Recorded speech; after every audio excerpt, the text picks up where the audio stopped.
یو سړی و هغه په ریاض کې، دا تقریبا یو کال دو مخکنی خبره، ما یو کتاب کې دا واقع ولیدله. وی ودوم په خوب کې راته یو سړی وی چې ټلیفون یې وکړه، چې په خوب کې راته یو سړی وی چې یو سړی نوم یې راته واغې چې د ټلیفون نمبر دی، د عمرې له بوده. وی هغه نمبر یې چې واغې زما له ذهن نه ووته. سهار چې پاڅېدم جومات امام ته مې وویل چې دغسې ما ته په خوب کې چا ووایي چې یو نمبر یې د ټلیفون یاد کړه چې هغه عمرې له بوځه. نمبر دې یاد دی نه؟ وی په دویمه شپه مې بیا دا خوب ولیده. بیا راته هغه سړی وایي، بیا راته وایي چې تا ته ما ووایي چې دا ټلیفون نمبر یې دی، ده ته ټلیفون وکړه، د سره میلاو شو، د عمرې له بوځه. یاره ما نه خو نمبر یې دی، دا نمبر یاد کړه. نمبر یې راته ووایي چې راویښ شوم، نمبر مې زیاد و، زر مې ولیکه. امام صاحب ته مې بیا ووایي چې نمبر خو مې یاد دی او دا نمبر دی څوک هم. یو شپه بیا صبر وکړه. په درېیمه شپه مې بیا دقسې خوب ولیده، څوک سړی دی او ما ته وایي چې ګوره تا ته درېیمه ورځ ده زه وایم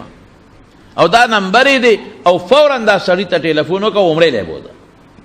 هغه نمبر یې راته یاد کړه چې راویښ شوم، همغه نمبر مې ذهن کې و، ټلیفون مې ورته وکړه. ما یې بھائی جان زه ته عمرې له بوځم، ته کوم ځای او ته څوک یې او ته عمرې له بوځم، څومره خرچه چې کېږي دی پتا کوم. وی هغه داسې په خړت خړت وخندل چې موږ مونځ نه کوو، ته مو عمرو له بوځې، موږ روجې هم کله نیسو کله نه نیسو، ته موږ عمرو له بوځې. یاره اړه مې خفه شو چې خدای د څه مطلب دی، خو ما چې دا کار به کوم. ما ورته وی بھائی جان بات ته نه دوست دی، نه مې رشته دار یې، نه دې پېژنم نه مې پېژنې، نه مې دنه څه تمه شته، خو 3 شپې مې دا خوب ولیده او ستا دا نمبر 3 شپې و چې ماله څوک راکوي، ما ته پته نشته او نه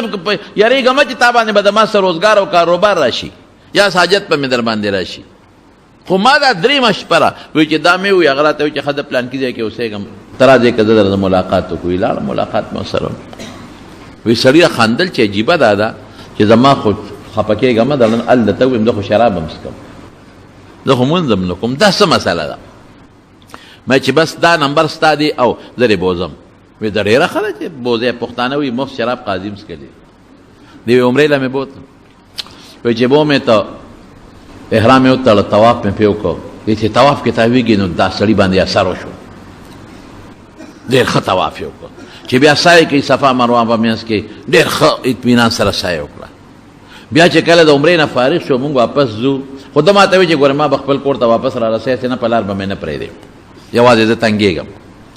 چې کله طواف نه فارغ شو، سایه نه فارغ شو، عمرې نه فارغ شو، سر ده مې خورئ ما مې خورئ. وی دې ما ته وایي چې ځو مې او یاره زه یو 2 منټو له دې حرم ته ځم، یو 2 رکعته مونځ کوم بیا ځو. ما ډېره ښه خبره ده، زه به هم وکړم. وایي چې حرم ته څنګه نه ننوتو، ما خپل 2 رکعته وکړل او دې په لومبي رکعت کې په سجده پروت دی، سر نه اوچتی. یا خدای پاک هلکه ما مونځ کو تا اوسه پورې لومبی سجدې نه سر نه پورته کړی، ناست یم خو سړی هم هغسې پروت دی، هغسې پروت دی. هلته خو پولیس والی ویسې نه څه جنجال جوړ د موازو کې چې دا زما ملګری وخت په سجده پروت دی، چې هغه وړقو چې ویړقو ساتې وته ومړو. خیر لاش مې اوچت کول او کور ته مې ورسو، کور والا ته مې دغه چلو شو، خو بس ټیک ده د خدای طرف نه وه. بیبي نه مې تپوس وکړه چې دې سړي څه کار کړی، وایي چې دا خو ډېر بې لمازه و، ده سره خو زما په مانځه جګړې وي،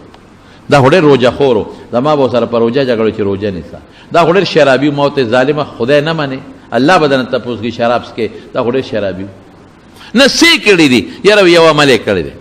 دا څه دي؟ وایي زمونږ په دې ګاونډ کې یو ښځه وه، د هغې خاوند مړ شو،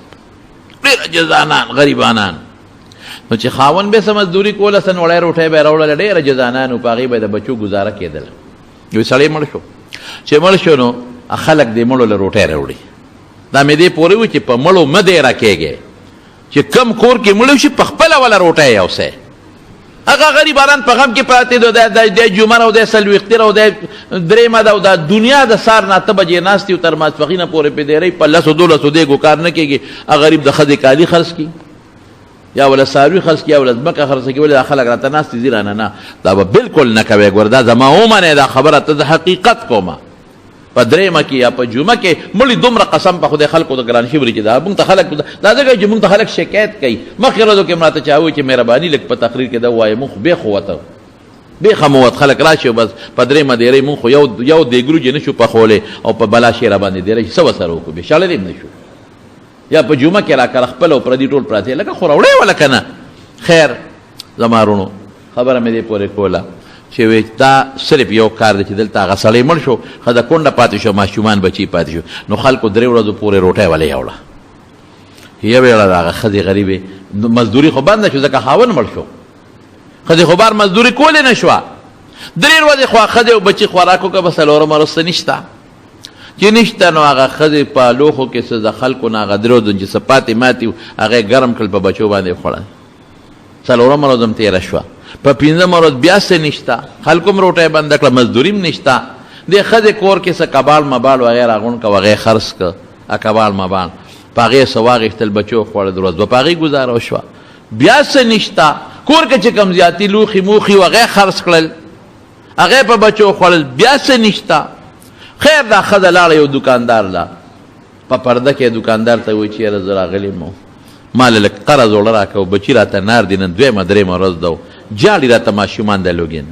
او سوال هم ګناه ده نشم کولی او قرض راله راکړه چې ته زه کوشش کوم که چا سره مزدوره شوم یا چاته کور کې نوکره شوم او چا راباندې خدمت وکړه در به کم هغوی زه خپل کار کوه نیکبخت دی تاله قرض را تا پلار خاوند هم نشته بچي دې واړه دي ته ماله څه راکې ویې رټله دا غریب واپس راله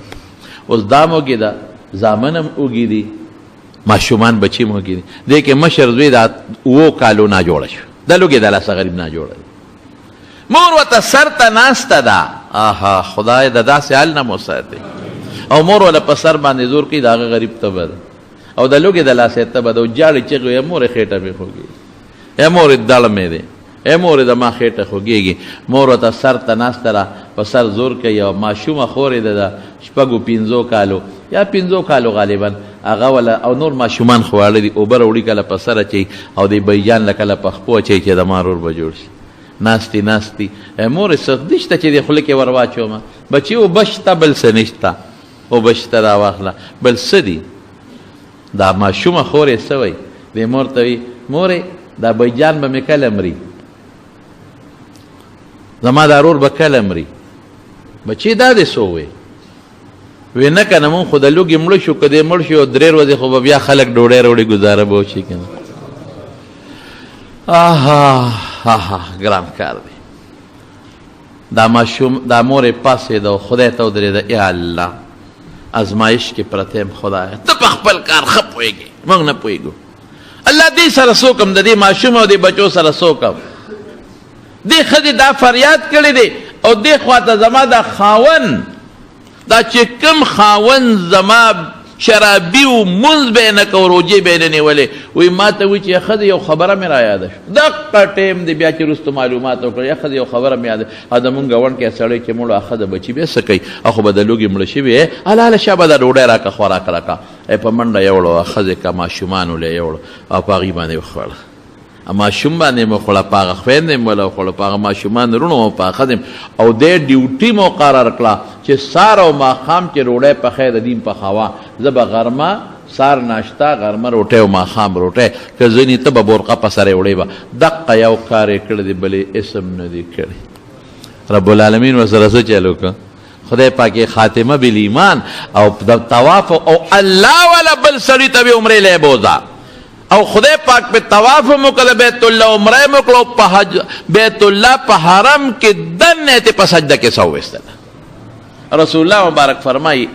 ما ته انسان کم وخت کې زیات نه دی چې کم وخت په سجده باندې پروت دعوت چې دی دا کوي رشتہ دارانو لا نیکانو لا صالحینو لا خپلو لا کوي حلال په خوره